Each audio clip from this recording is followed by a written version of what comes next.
PM, you've spoken about this incident, these developments as a significant setback. The 4G have said that they need time to select their next leader. So there is going to be a period of uncertainty in the leadership succession. How do you think the superpowers like China, our neighbors like Malaysia and Indonesia, and most importantly, perhaps the investors, the foreign investors who are here, going to navigate this period of uncertainty?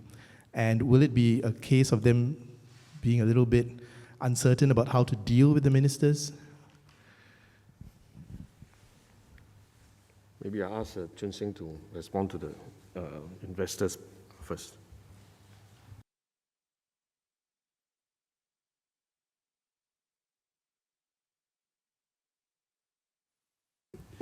Thank you, Walter, for your questions.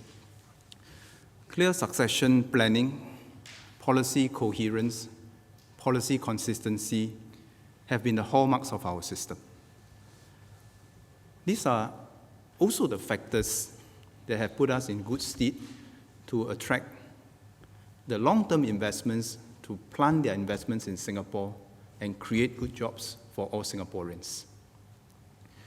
This is also the reason why we have chosen to be upfront with our people, with our investors, our foreign counterparts, on our circumstances, so that we can minimize any unwarranted speculation.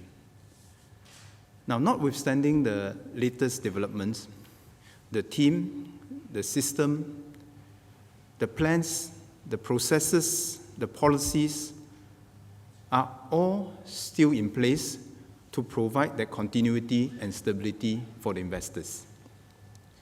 And we will continue to work hard to distinguish ourselves as a safe harbor for investors to mobilize their capital, aggregate their talent, protect their intellectual property amidst the global uncertainties.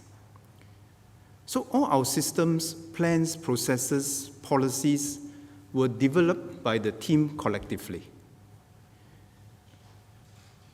Notwithstanding this development, the Prime Minister, the senior ministers, DPM, and the various ministers in charge of our economic policies, foreign policies, are all still around.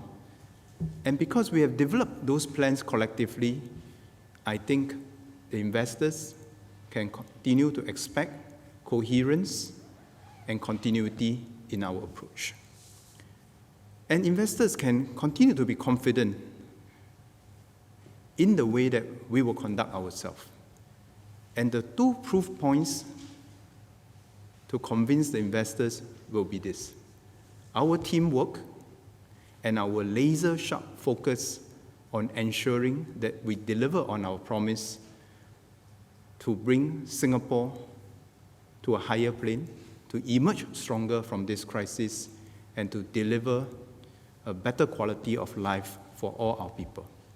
So when people look at us, I think they will continue to see these two proof points: the teamwork that has brought us here so far and will continue to bring us forward, and also the laser-sharp focus on delivery of our promises to our country and our people. I'll just add a little bit on how foreign countries will see us. I would say our politics in Singapore works very differently than politics in nearly every foreign country. It's a fact, and it's, I think, the reason why Singapore politics works well for Singapore. As a result, when we interact with leaders and ministers from other countries, they assess us, they make their assessments, and I think by and large they have a respect for us and we're able to work with them.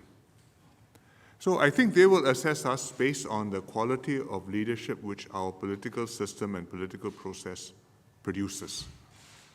How will they react to this change? I would say in the first instance, top line, the team has not changed.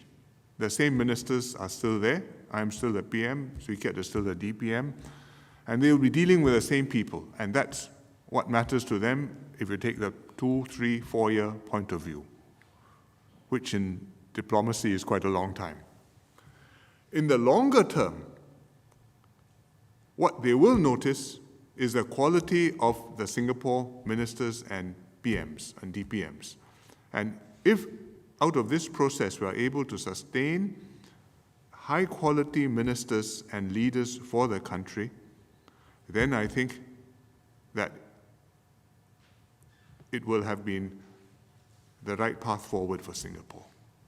If at the end of this, the standards go down and they look at us and say, it's no different from so many other places, we are no longer of value to them. And that Singapore will be the worse off for it.